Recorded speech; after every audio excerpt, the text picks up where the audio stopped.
ሰላምና ጤና በያላችሁበት ይድረሳችሁ ውድና የተከበራችሁ ቤተሰቦቻችን እንደምን አላችሁልን? ከሁለተኛው የዩቲዩብ ቻናላችን አዲስ ስፖርት ልዩ የተለያዩ ስፖርታዊ ጉዳዮችን ወደ እናንተ እያደረሰን ቆይታን የምናደርግ ነው የሚሆነው።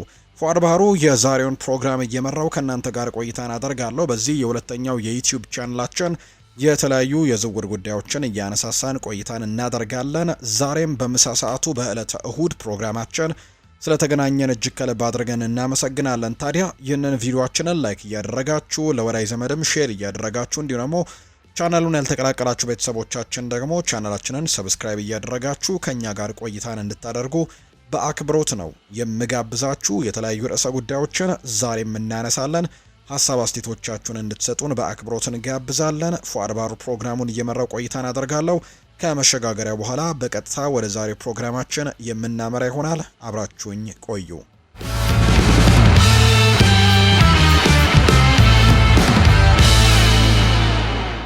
የቱርኩ ሻምፒዮን ጋላታሳራይ የቡድኑን የአማካይ ክፍል በጉልበትና በፍጥነት ለማጠናከር በጥር ተጫዋቾች የዝውውር መስኮት ትልቅ ዝውውር ለመፈጸም እየተንቀሳቀሰ ነው። የጋላታሳራይ ዋነኛ ትኩረት ደግሞ ዩራጓዊው የማንቸስተር ዩናይትድ አማካይ የሆነው ማኑኤል ኡጋርቴ ነው። ክለቡ ተጫዋቹን እስከ ውድድር ዘመኑ መጨረሻ በውሰት ወስዶ በኋላ ላይ ደግሞ በ20 ሚሊዮን ዩሮ በቋሚነት ለመግዛት የሚያስችል አማራጭ ወይም ደግሞ ፐርቸዝ ኦፕሽን ያለው ጥያቄን ያቀረበው የጋላታሳራይ አሰልጣኝ ኦካን ቡራክ በቡድኑ የአማካይ ክፍል ላይ ከፍተኛ ጫናዎችን መፍጠር የሚችልና ተከታታይነት ያለው ሩጫዎችን የሚያደርግ ተጫዋች እንደሚፈልጉ ነው በተደጋጋሚ ሲገለጽ የቆየው። ኡጋርቴ ለዚህ ሚና ደግሞ ተመራጭ ተደርጎ ነው የተወሰደው። ተጫዋቹን በዚህ የውድድር ዘመን በፕሪሚየር ሊጉ እስካሁን የተጫወተው ለ477 ደቂቃዎች ብቻ ነው። ይህም በመደበኛነት የመሰለፍ ዕድል ወደሚያገኝበትም ክለብ እንዲያመራ ደግሞ ምክንያት ሊሆነው ይችላል ተብሎ ይታሰባል። በጋላታሳራይ ቤት ትልቅ ተጽዕኖ ያለው ሌላኛው ዩራጓዊው ሉካስ ቶሬራ ኡጋርቴ ወደ ኢስታንቡል እንዲመጣም በግል እያነጋገረው መሆኑን የተገለጸው። ናፖሊና ኦሎምፒክ ሊዮን ተጫዋቹን ቢፈልጉትም ጋላታሳራይ ግን የቻምፒየንስ ሊግ ተሳትፎ ያለው መሆኑ እና ደግሞ የ20 ሚሊዮን ዩሮ ደግሞ የቋሚነት ሽያጭም ግዴታን ለመቀበል መዘጋጀቱ ከሌሎችም የተሻለ እድል እንዲሰጠው ያደርጋል። ኡጋርቴ በቋሚነት የመጫወት ፍላጎት ስላለውና ጋላታሳራይም ዝውውሩን በአስቸኳይ ለመጨረስ በመወሰኑ ምክንያት በቅርብ ቀናት ውስጥም ስምምነቱ ሊጠናቀቅ እንደሚችል የሚያሳዩ መረጃዎች ናቸው አሁን ላይ እየወጡ የሚገኙት። ቸልሲ የቦሩሲያ ዶርትመንዱን ተከላካይ የሆነው አልሙጌር ካባርን ለማስፈረም ፍላጎት ማሳየቱ ተነግሯል። እንደ ቢልድ ዘገባ ከሆነ ይህ የግራ መስመር ተከላካይ እያሳየ ባለው ድንቅ ብቃት ሳቢያ ሰማያዊዎቹ ለፊርማው ለመወዳደር ዝግጁ እንደሆኑ ነው የተገለጸው። የ19 ዓመቱ ካባር ተስፋ የተጣለበት ወጣት ቢሆንም በዶርትሙንድ ዋናው ቡድን ውስጥም ቋሚ ተሰላፊ አይደለም። አሰልጣኝ ኒኮ ኮቫች ልምድ ያላቸው ተጫዋቾችን ስለሚመርጡ ክለቡ ተጫዋቹን በተመጣጣኝ ዋጋ እንዲለቅም ሊፈቅድለት ይችላል። ቸልሲ በግራ መስመር ተከላካይነት ቦታ ላይ ተጨማሪ ጥልቀት የሚፈልግ ሲሆን የካባር ወደ ፕሪሚየር ሊግ መምጣት ለተጫዋቹ እድገትም ትልቅ እድል ሊሆን እንደሚችል ነው የሚታመነው። ቸልሲ ተጫዋቹን ለማግኘት ከሌላኛው የፕሪሚየር ሊግ ክለብ ብሬንትፈርድ እንዲሁም ከጀርመኑ ሃምበርግም ጠንካራ ፉክክር ይጠብቀዋል ነው የተባለው። ካባር በዚህ የእድሜ ክልል ላይ በመሆኑ መደበኛ የመጫወቻ ጊዜን ይፈልጋል። ስለዚህም ወደ ቸልሲ ከመዘዋወሩ በፊትም የቋሚነት የመጫወት ዋስትናን ማግኘት እንደሚኖርበት ነው ዘገባው የሚያመለክተው። ቸልሲ ወጣት ተጫዋቾችን በማሳደግ ረገድም ጥሩ ታሪክ ያለው ቢሆንም በጥር ወር ይፋዊ የዝውውር ጥያቄ ማቅረብ አለማቅረባቸው ደግሞ ገና የሚታይ ጉዳይ እንደሆነ መረጃዎች ወጥተዋል። ማንቸስተር ዩናይትድ የተከላካይ ክፍሉን ጥራት ለማሻሻል በጣሊያኑ ክለብ ሳስኦሎ የሚጫወተውን ታሪክ ሙሃሮሞቪችን ለማስፈረም በኢላማ ውስጥ አስገብቶታል የሚል መረጃ እየወጣ ነው። እንደ ጣሊያኑ ጋዜታ ዴ መንሃ ዘገባ ከሆነ ዩናይትዶች ተጫዋቹን ለረጅም ጊዜ ሲከታተለው የቆየ ሲሆን ባለፈው እሁድም ስካውቶችን ልኮ በሜዳ ላይ ያለውን ብቃት ተመልክቶታል። ዩናይትድ በዚህ የውድድር ዘመን ባደረጋቸው 19 የፕሪሚየር ሊግ ጨዋታዎች 29 ግቦችን አስተናግዷል። ይህም ደግሞ ክለቡን በሊጉ ግብ ከሚቆጠርባቸው ክለቦች መካከል 14ኛ ደረጃ ላይ አስቀምጦታል። የ22 ዓመቱ የቦርሲኒያ ኢንተርናሽናል በቁመቱ ረጅም በጉልበቱ ጠንካራ፣ የቴክኒካል ብቃት ያለው በመሆኑ ለእንግሊዝ ፕሪምየር ሊግ ተስማሚ እንደሆነ ነው በርካቶች የሚያምኑት። ዩናይትድ ተጫዋቹን ለማግኘትም ከጣሊያን ግዙፍ ክለቦች ዩቬንቱስ፣ ኢንተር ሚላን ጠንካራ ፉክክር ይጠብቀዋል። ሁለቱም ክለቦች በጥር ወር ዝውውሩን ለመፈጸምም ፍላጎቱ አላቸውን የተባለው ማሃሮሞቪች በሳሶሎ በዚህ የውድድር ዘመን 4 ግብ ሳይቆጠርባቸው የወጡ ጨዋታዎች ወይም ክሊንሺትና 2 ግቦችን ያስቆጠረ ሲሆን ለትልቅ ክለብ የመጫወት ፍላጎት ቢኖረውም መደበኛ የመጫወቻ ጊዜ የሚያገኝበት ክለብን መምረጥ ይፈልጋል የተባለው በአዲሱ አሰልጣኝ ሩበን አሞሪም እየተመራ መልሶ ግንባታ ላይ ያለው ማንቸስተር ዩናይትድ የማሃሮሞቪችን ዝውውር ከተሳካለት ለወደፊቱ የተከላካይ ክፍሉ አስተማማኝ መሰረት ሊሆን እንደሚችል የሚያሳዩ መረጃዎች ናቸው የበጡት። ሁለት የለንደን ግዙፍ ክለቦች አርሰናል እና ቼልሲ በፈረንሳይ ኦሎምፒክ ደም አርሴ ቤት እያበራ የሚገኘውን የ18 ዓመቱን አጥቂ ሮቢኒዮ ቫዝን ለማስፈረም ፍላጎት እንዳላቸው ተነግሯል። የወጣቱ አጥቂ ሮቢኒዮ ቫዝ በዚህ የውድድር ዘመን በኦሎምፒክ ደማርሴ በሊጉ 4 ግቦችንና 2 አሲስቶችን ያስመዘገበ ሲሆን በአብዛኛው ከተቀያሪ ወንበር እየተነሳ ጨዋታዎችን የመቀየር ብቃት እንዳለው ነው ያሳየው። እንደ ፉት መርካቶ ዘገባ ከሆነ ማርሴ ለተጫዋቹ የሚቀርቡ ማራኪ የዝውውር ጥያቄዎችን ለማስተናገድም ዝግጁ ነው። አርሰናልና ቸልሲ ተጫዋቹን ለረጅም ጊዜ ሲከታተሉት የቆዩ ሲሆን አሁን ግን ዝውውሩ ለመጠናቀቅም ፉክክር ውስጥ ገብተዋል ተብሏል። ማርሴ ለወጣቱ ኮከብ ከ18 እስከ 25 ሚሊዮን ዩሮ የሚደርስም ሂሳብ ሊጠይቅ እንደሚችል የሚያሳዩ መረጃዎች ናቸው የወጡት። ተጫዋቹ ወደ ፕሪሚየር ሊግ ማቅናት ቢፈልግም በዚህ እድሜው ግን በቋሚነት የመጫወት እድል የሚያገኝበትን ክለብ መምረጥ ለእድገቱ ወሳኝ እንደሆነ ተነግሯል። ሁለቱም ክለቦች ጠንካራ አጥቂዎች ስላሏቸው ቫዝ መጀመሪያ ላይ እንደ ተቀያሪ ተጫዋች ሊያገለግል ይችላል። ሮቢኒዮ ቫዝ በፈረንሳይ ውስጥም የወደፊት ትልቅ ኮከብ ተብሎ የሚታመን ሲሆን አርሰናልና ቼልሲ ይህንን የማርሴ እንቁም ወደ ለንደን ለመውሰድም የጥር ወር የዝውውር መስኮትን ሊጠቀሙበት እንደሚችሉ የሚያሳዩ መረጃዎች ናቸው እየወጡ የሚገኙት። የቼልሲ ተከላካይ የሆነው አክሰል ዲሳሲ በአውሮፓ የዝውውር ገበያ ላይ ከፍተኛ ትኩረትን እያገኘ ይገኛል። የጀርመኑ ቦሩሲያ ዶርትመንድ ተጫዋቹን ለማስፈረም ፍላጎት እያደገ ቢሆንም ተከላካዩ ግን ወደ ጣሊያን ሴሪኤ የመሄድ ፍላጎት እንዳለው ነው የተገለጸው። የ27 ዓመቱ ፈረንሳዊ ተከላካይ በአሰልጣኝ ኤንዞ ማሬስካ ስር የመጫወቻ ጊዜ በማጣቱና በክለቡ በቂ ግምትም ባለመሰጠቱም በሚባለው ተለይተው ከሚሰለጥኑ ተጫዋቾች መካከልም ከክለቡ መውጣት ይፈልጋል ተብሎ ከሚታሰቡ ተጫዋቾች መካከል አንደኛው ነው። ዶርትሙንድ የተከላካይ ክፍሉን ለማጠናከር አክሰል ዲሳሲን ቢፈልገውም ተጫዋቹ ግን በግሉ የጣሊያኑን ሊግ እንደሚመርጥ ነው የተነገረው። የጣሊያኑ ክለብ ሮማ ተጫዋቹን ለማስፈረም በንቃት እየተከታተለ ሲሆን አክሰል ዲሳሲም ለሮማ የመጫወት ከፍተኛ ፍላጎት ነው ያለው። ሮማ በአክሰል ዲሳሲ ብቃትና ልምምድ ላይም የተከላካይ ክፍላቸውን ጥንካሬ እንደሚጨምር ያምናሉ። ቼልሲ የተጫዋቹን ደሞዝ ወጪ ደግሞ ለመቀነስና ቡድኑን ለማመጣጠንም ሲል ዲሳሲንም በጥር ወር የዝውውር መስኮትም ለመሸጥ ዝግጁ ናቸው። ምንም እንኳን ቦሩሲያ ዶርትመንድ ተጫዋቹን በቅርበት ቢከታተለው ማክሰል ዲሳሲ ወደ ሮማ እንዲሁ ለመውሰድም የሚደረገው ድርድር ከፍ ያለ እንደሆነ ነው የሚታመነው። በአሁኑ ወቅት የዩቬንቱስ አሰልጣኝ የሆኑት ሉቺያኖ ስፓሌቲ በጥር ወር የዝውውር መስኮት የሊቨርፑልን ሁለገብ አጥቂ ፌዴሪኮ ኪየዛን መልሶ ለማስፈረም ከፍተኛ ፍላጎት እንዳላቸው ተዘግቧል። የ28 ዓመቱ ጣሊያናዊ አጥቂ በሊቨርፑል ቤት መደበኛ የመጫወቻ ጊዜ ለማግኘት እየተቸገረ ይገኛል። ወደ ቀድሞ ክለቡ ዩቬንቱስ መመለስም ለተጫዋቹ ብቃት መልሶ ለማግኘትም ጥሩ አጋጣሚ ሊሆንለት ይችላል። ዩቬንቱስ በተለይም የአጥቂ መስመር ላይ ተጨማሪ ፈጠራንና ግቦችን ስለሚፈልግ ፌዴሪኮ ኪየዛን እንደ ትልቅ አማራጭም ወስዶታል። ተጫዋቹ ክለቡን በሚገባ የሚያውቅ መሆኑ ደግሞ ወዲያውኑ ውጤታማ እንዲሆንም ይረዳዋል ነው የተባለው።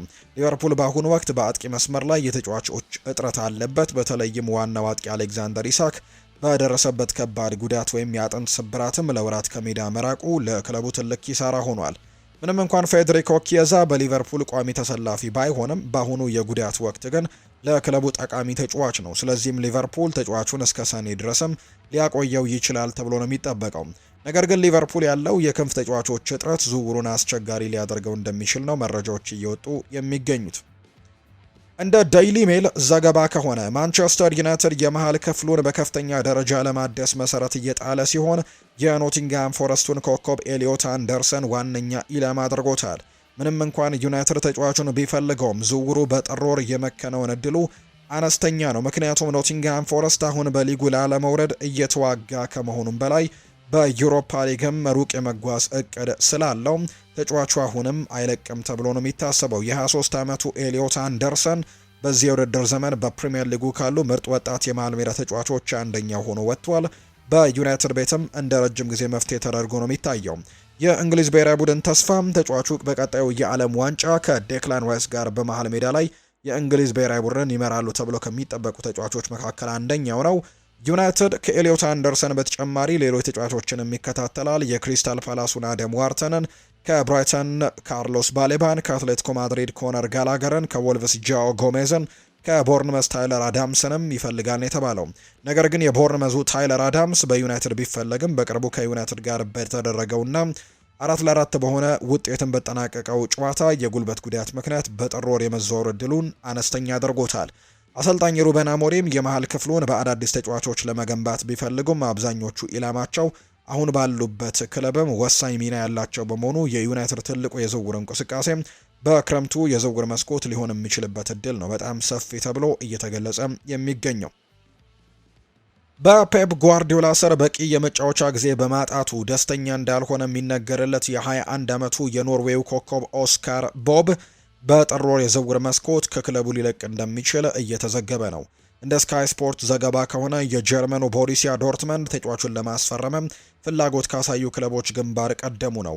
ማንቸስተር ሲቲ የቦርንመዙን አንቷን ሴሜኒዮን ለማስፈረም መቃረቡ ለኦስካር ቦብ በክለብ ውስጥ የሚኖረው የመጫወት እድልን ይበልጥም አጠቦበታል። ማንቸስተር ሲቲም ተጫዋቹን ለረጅም ጊዜ በቁጥጥሩ ስር ማቆየት ስለሚፈልግ ዝውውሩ በቋሚነት ሳይሆን በውሰትም እንዲሆን ይመርጣል። የ22 ዓመቱ ተከላካይ ናታን አኬም በተመሳሳይ መልኩ በ30 እና 35 ሚሊዮን ዩሮ ለባርሴሎና ወይም ለዌስትሃም ዩናይትድ ሊሸጥ እንደሚችል መረጃዎች ይጠቁማሉ።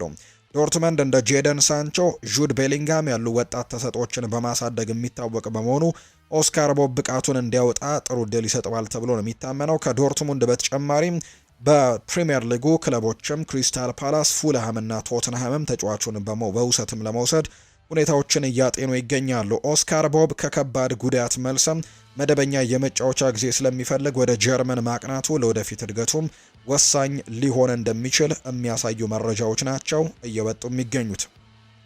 የስፔኑ ግዙፍ ክለብ ሪያል ማድሪድ የክሪስታል ፓላሱን አምበል ማርክ ጎሄን ለማስፈረም በሚደረገው ፉክክር ውስጥ በይፋ መቀላቀሉ ተዘግቧል። እንደ ስፔኑ ዲያሪዮ አስ ዘገባ ከሆነ ክለቡ የተጫዋቹን ወኪሎች በማነጋገር የመጀመሪያ ደረጃ ውይይት አድርገዋል።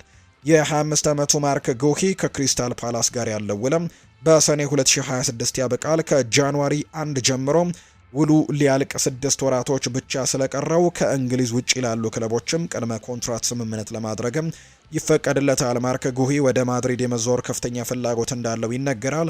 በሪያል ማድሪድ ቤትም ለትልልቅ ዋንጫዎች መወዳደርና በቻምፒየንስ ሊግ መጫወትም ለተከላካዩ ትልቅ ህልሙ ነው። ሊቨርፑል ተጫዋቹን ባለፈው ክረምትም ለማስፈረም ተቃርቦ የነበረ ቢሆንም ዝውውሩ በመጨረሻው ሰዓት ሳይሳካ ቀርቷል። አሁንም የርገን ክሎፕን የተኩት አሰልጣኝ አርነ ስሎት የተጫዋቹን ቢፈልጉትም አሁን ግን ሪያል ማድሪድ ከፊት እየመራ ነው የሚገኘው። ክለቡ አምበሉን በነፃ ማጣት አይፈልግም። የአሰልጣኝ ኦሊቨር ግላርሰን ቡድን በውድድር ዘመኑ አጋማሽ ላይ እንዳይዳከምም ተጫዋቹን እስከ ሰኔ ድረስም እንዲቆይ ነው የሚፈልጉት። ከሪያል ማድሪድ እና ሊቨርፑል በተጨማሪ ባርሴሎና እና ባየር ሚኒክም የተጫዋቹን ሁኔታ በቅርበት የሚከታተሉ ሌሎቹ ክለቦች ናቸው። ሪያል ማድሪድ የተከላካይ ክፍሉን ለማደስና በጉዳት ምክንያት የገጠመውን ክፍተት ለመሙላትም ማርክ ጎሄን በነፃ ለማግኘትም እያደረገ ያለው ጥረት ለሊቨርፑል ትልቅ ስጋት እንደሆነ ነው መረጃዎች የጠቆሙት።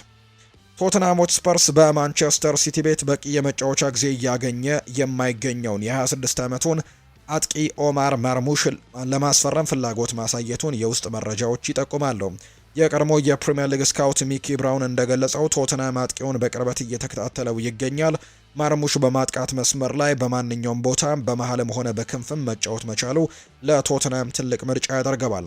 ግብፃዊው ኮከብ ባለፈው ዓመትም ጥር ወር ላይ ከአይንትራክ ፍራንክፈርት በ59 ሚሊዮን ፓውንድ ማንቸስተር ሲቲን የተቀላቀለ ቢሆንም በፔፕ ጓርዲዮላ ስር ቋሚ የመሰለፍ እድልን ግን አላገኘም። ማርሙሽ ለማንቸስተር ሲቲ ባደረጋቸው 40 ጨዋታዎችም በ13 ግቦች ላይ ቀጥተኛ ተሳትፎን አድርጓል። ሆኖም ግን ክለቡ እንደ ራያን ሸርኪ ያሉ አዳዲስ ተጫዋቾችን ማስፈረሙ የማርሙሽን እድል ይበልጥ አጥቦበታል። ቶተንሃም በክረምቱ ያስፈረመው ዶሚኒክ ሶላንኬም የሚጠበቅበትን ያክል ግብ እያስቆጠረ ባለመሆኑ ማርሙሽን እንደ አማራጭና ተፎካካሪ ለማምጣትም አቅደዋል። በአሁኑ ወቅት ማርሙሽ ከግብጽ ብሔራዊ ቡድን ጋር በአፍሪካ ዋንጫ ላይ የሚገኝ ሲሆን በውድድሩ ላይ እያሳየ ባለው ብቃትም የፈላጊዎቹ ቁጥር ጨምሮታል። ማንቸስተር ሲቲ የቦርንመዙን አንቷን ሴሜኒዮን ለማስፈረም መቃረቡ ማርሙሽም በጥር ወር ወደ ሰሜን ለንደኑ ክለብ ቶተናም የመዘዋወር ዕድሉን ሰፊ አድርጎለታል ነው የተባለው። በማንቸስተር ዩናይትድ ቤት በታላቅ ተስፋ የተጀመረው የሩበን አሞሪም ዘመን በ2025 መገባደጃ ላይ ወደ ውጥረትና እርግጠኛ ለመሆን ተቀይሯል። በተለይም በሜዳቸው ኦልድ ትራፎርድ የደረጃ ሰንጠረዡ ግርጌ ላይ ከሚገኘው ወልቭስ ጋር 1-1 በሆነ ውጤት መለየታቸው አሰልጣኙ ላይ የሚሰነዘረውን ትችት አባብሶታል። አሰልጣኙ ምንም እንኳን ውጤት ቢጠፋም 3-4-3 የሚለውን የጨዋታ ስልታቸውን እንደማይቀይሩ ገልጸዋል። ከውጭ በሚመጣው ጫና ስልቴን መቀየር የኔ እውነተኛ ፍጻሜ ይሆን ነበር በማለት ነው የተናገረው። እንደ ከቼንድ ኦፍሳይድ ዘገባ ከሆነ ዩናይትድ የሩበን አሞሪም ተተኪ ሊሆኑ የሚችሉ አሰልጣኞችን ማጤን ጀምረዋል። የክሪስታል ፓላሱ ኦሊቨር ግላየርሰን ደግሞ በ2025 ባሳዩት ድንቅ ብቃትም ሳቢያ ዋነኛው እጩ እንደሚሆኑ ነው የተነገረው። የኦሊቨር ግላየርሰን ክሪስታል ፓላስ ቤት በመምራት በ2025 የታሪክ ምርጥ ዓመትን እንዲያሳልፍ አድርገውታል። በኤፍኤ ካፕ ፍጻሜ ማንቸስተር ሲቲን 1-0 በማሸነፍ ለክለቡ የመጀመሪያውን ትልቅ ዋንጫ አስገኝተዋል። በኦገስት ወር ደግሞ ሊቨርፑልን በማሸነፍ የኮሚንሺልድ ዋንጫንም አንስተዋል። ከግላየርሰን በተጨማሪ ግን የቀድሞ የባርሴሎና አሰልጣኝ ሻቪ ሄርናንዴዝም የቦርንመዙ አንዶኒ ኢራኦላም በዩናይትድ እጩ ዝርዝር ውስጥ የሚገኙ ሌሎች አሰልጣኞች ናቸው። ሊቨርፑልና ቶተንሃም ሆትስፐርስ የብራይተኑን ተከላካይ ያን ፖል ቫን ሄከን ለማስፈረም ፍላጎት እንዳላቸው ተዘግቧል። የ26 ዓመቱ ሆላንዳዊ ተከላካይ በብራይተን ቤት እያሳየ ያለው ብቃት ለሁለቱ ታላላቅ ክለቦች ተመራጭ ያደርገዋል። ሊቨርፑል ኮንትራቱን በውድድር ዘመኑ መጨረሻ ለሚያልቀው ኢብራሂማ ኮናቴ ጠንካራ ተፎካካሪ ወይም ተተኪ ይፈልጋል። ኮናቴ እስካሁን ውሉን ባለማራዘሙ ክለቡ አማራጮችን ማየት ጀምሯል። በሊቨርፑል ቤት እንደ ቨርጂል ቫን ዳይክ ያሉ የሆላንድ ብሔራዊ ቡድን አጋሮች መኖራቸው ቫን ሄክን ወደ አንፊልድ እንዲመጣ ለማሳመንም ትልቅ ሚና ሊጫወት ይችላል። ቶተናም ተጫዋቹን ለረጅም ጊዜ ሲከታተለው የቆየ ሲሆን የተከላካይ ክፍላቸውን ጥልቀት ለመጨመርም የቫን ሄክን ፊርማ የክለቡ ወሳኝ እንደሆነ ያምናሉ። የቀድሞ ስካውት ሚኪ ብራውን ለፉትቦል ኢንሳይደር እንደተናገረው ከሆነ ቫን ሄክ በየሳምንቱ የሚያሳየው ብቃት ተራ ተከላካይ አለመሆኑን እያስመሰከረ ነው። ይህም ለሊቨርፑልና ለቶተናም በጣም ማራኪ አማራጭ ያደርገዋል። ቫን ሄክ በቻምፒየንስ ሊግ የመሳተፍና ለዋንጫዎች ለመወዳደርም ፍላጎት ስላለው ወደ አንዱ ታላቅ ክለብ መዘዋወርም ለሙያው እድገት ትልቅ ደረጃ እንደሆነ ይታመናል። አሁን የቀረበው ጥያቄ ብራይተንን አሳምኖ ዝውውሩን ማን ይጨርሳል የሚለው ጉዳይ እንደሆነ ነው መረጃዎች የወጡት። ሊቨርፑል የክለቡን የፊት መስመር ለማጠናከር እቅዶችን እያወጣ እንደሚገኝ የሚያሳዩ መረጃዎች ናቸው እየወጡ የሚገኙት። ሊቨርፑል የክለቡን የፊት መስመር ለማጠናከርም የዩቬንቱስን አጥቂ ኬናን የልዲዘን በቅርበት እየተከታተለ እንደሚገኝ ነው የተዘገበው። እንደ ጣሊያኑ ቱቶ ስፖርት ዘገባ ከሆነ ይህንን የ20 ዓመት ወጣት ተጫዋችም ከሚከታተሉ ክለቦች መካከል ሊቨርፑል በቀዳሚነት ተቀምጧል። ይልዲዝ በዚህ የውድድር ዘመን ለዩቬንቱስ ባደረጋቸው ጨዋታዎች 7 ግቦችን አስቆጥሮ 6 ደግሞ ለግብ የሚሆኑ ኳሶችን አመቻችቶ በማቀበል ድንቅ ብቃትን እያሳየ ይገኛል። በየትኛውም የፊት መስመር ቦታ ላይ መጫወት መቻሉ ደግሞ ለአውሮፓ ውስጥም ካሉ ተስፋ ሰጪ ወጣቶች አንዱ ያደርገዋል። የሊቨርፑል ፍላጎት ከሞሐመድ ሰላ የወደፊት ቆይታ እርግጠኛ ለመሆን ጋር የተያያዘ ነው።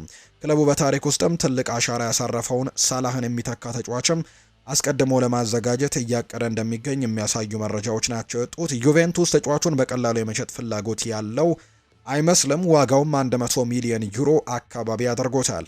ይህ ዋጋም ተጫዋቹ እድሜው ያለውን አቅምና ለወደፊት ያለውን ፋይዳ ደግሞ ያገናዘበ ነው። ሊቨርፑል ብቻ ሳይሆን ሌሎች ትልልቅ የሚባሉ ክለቦችም ይህንን ተጫዋች ለማስፈረም ፍላጎቱ አላቸው። ከነዚህ መካከል አርሰናል አንደኛው ነው። አርሰናልና ሌሎችም የፕሪሚየር ሊግ ክለቦችም ተጫዋቹን እንደሚፈልጉት የተረጋገጠ ጉዳይ ነው። ሆኖም ግን ሊቨርፑል ወጣቱን ተጫዋች የማሳደግ ልምዱን ለዝውውሩ እድል ሊሰጠው እንደሚችል ይታመናል። እንዲሁ ደግሞ ሊቨርፑል ትልቅ ፉክክር ለማድረግም ዝግጁ እንደሆነ ጭምር ነው በኬናን የልዲዝ ላይ የተገለጸው። ባርሴሎና ከሮበርት ሌቫንዶስኪ በኋላ ያለውን የክለቡን የፊት መስመር ለመገንባት የመጀመሪያ ተጨባጭ እርምጃ መውሰዱ መረጃዎች እየወጡ ነው። እንደ ስፔኑ የመረጃ ምንጭ ማርካ ዘገባ ከሆነ ክለቡ የዩቬንቱስን አጥቂ ዱሻን ቭላሆቪችን ለማስፈረም ነው የመጀመሪያ ንግግሮችን ያደረገው። ባርሴሎና ቭላሆቪችን በክረምቱ የዝውውር መስኮት በነፃ ወይም ደግሞ በጥር ወር በጣም ምቹ በሆነ ሁኔታ በዝቅተኛ ዋጋ ለማስፈረም እየተንቀሳቀሰ ነው።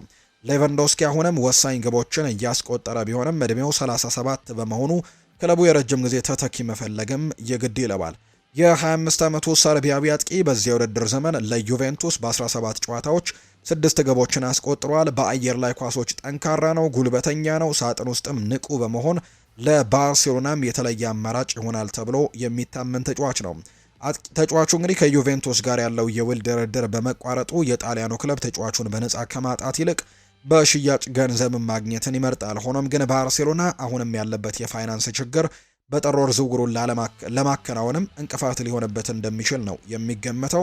ምንም እንኳን ስምምነቱ አሁንም ባይጠናቀቅም ባርሴሎና ለወደፊት የፊት መስመር መሪው መሰረትን እየጣለ መሆኑ ግልጽ ነው። ዱሻን ቭላሆቪች የባርሴሎና ፕሮጀክትን ከተቀበለ የክለቡ ቀጣዩ የአጥቂ መስመር ተጫዋችም ሊሆን እንደሚችል የሚያሳዩ ነገሮች ናቸው አሁን ላይ እየወጡ የሚገኙት።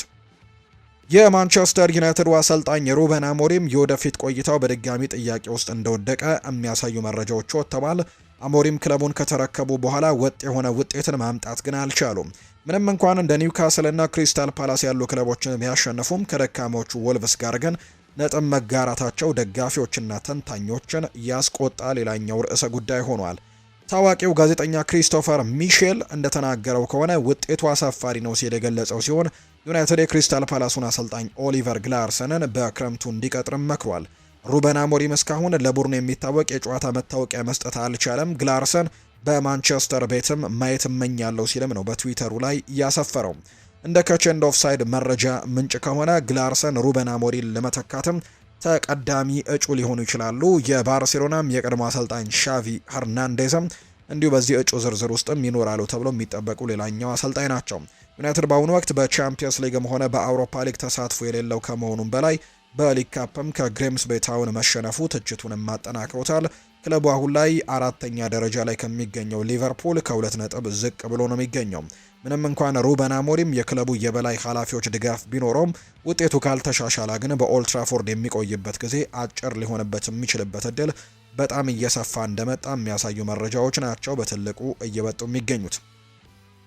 የመጨረሻ መረጃችን እናድርገውና ዌስትሃም ዩናይትድ በኖቲንግሃም ፎረስት ቤት በቂ የመጫወት ጊዜ እያገኘ የማይገኘውን አርኖን ለማስፈረም ካሊሚዮንዶን ለማስፈረምም በጥር ወር የዝውውር መስኮት ለማስፈረም እያሰበ መሆኑ ተዘግቧል። የ23 ዓመቱ አጥቂ ካሊሚዮንዶ ባለፈው ነሐሴ ወር ኖቲንግሃም ፎረስትን ቢቀላቀልም የፕሪሚየር ሊጉን የማሸነፍ እድል ለማግኘት ተቸግሯል። አብዛኛው የመጫወቻ ጊዜውንም ያገኘው በአውሮፓ ውድድሮች ነው። በአሁኑ ወቅት በሊጉ ላለመውረድ እየታገለ የሚገኘው ዌስትሃም በአጥቂ መስመሩ ላይ የሚታይበትን የጎል ማግባት ችግር ለመቅረፍም ካሊሚዮንዶን እንደ ትልቅ አማራጭም ወስዶታል። ተጫዋቹ በፍጥነቱና በክህሎቱ ቡድኑን ይረዳል ተብሎ ይታመናል። ካሊሚዮንዶ ከጥቂት ወራት በፊት ከቶትናም ጋር ስሙ ተያይዞ የነበረ ሲሆን አርሰናልም የተጫዋቹን ሁኔታ በቅርበትም ሲከታተል ቆይቷል። ተጫዋቹን በኖቲንግሃም ፎረስት ቤት ተቀያሪ ወንበር ላይ የሚገኝ በመሆኑ ዌስትሃም በተመጣጣኝ የገንዘብ መጠን ሊያስፈርመው እንደሚችል ተገምቷል። ካሊሚዮንዶ የማጥቃት መስመር ላይ በማንኛውም ቦታ መጫወት የሚችል ሁለገብ ተጫዋች በመሆኑ በዌስትሃም አሰልጣኝ እንዲሁ የሚፈለግ አይነት ተጫዋች እንደሆነ ጭምር ነው እየተነገረ የሚገኘው። ውድ ቤተሰቦቻችን ከሁለተኛው የዩቲዩብ ቻናላችን አዲስ ስፖርት ልዩ ለዛሬ ያዝንላችሁ አዳዲስ ስፖርታዊ ጉዳዮቻችን እነዚህን ነው የሚመስሉት። ስላደመጣችሁን፣ ስለተከታተላችሁን ቆይታችሁ በሙሉ ከኛ ጋር ስለነበር ደግሞ እጅጉን ከልብ አድርገን ነው የምናመሰግናችሁ። ፉአድ ባህሩ የዛሬውን ፕሮግራም እየመራሁኝ ከእናንተ ጋር ቆይታን አድርግ ያለው። በቀጣይ ፕሮግራሞቻችን እንደተለመደው ሌሎች የዝውውር ጉዳዮችን፣ ሌሎች አዳዲስ ስፖርታዊ ጉዳዮችን ደግሞ የምናካትትበት ፕሮግራምን ይዘን የምንቀርብ ነው የሚሆነው። ለዛሬ ግን ስላደመጣችሁኝ ከልብ አድርጌ ያመሰግናለሁ። ፉአድ ባህሩ ፕሮግራሙን እየመራው ከእናንተ ጋር ቆይታን አደረግኩኝ። በቀጣይ ፕሮግራሞቻችን ሌሎች ስፖርታዊ ጉዳዮችን አካተን በድጋሚ እንገናኛለን። መልካም ጊዜ እንዲሆንላችሁ ነው በአክብሮት የምመኘው።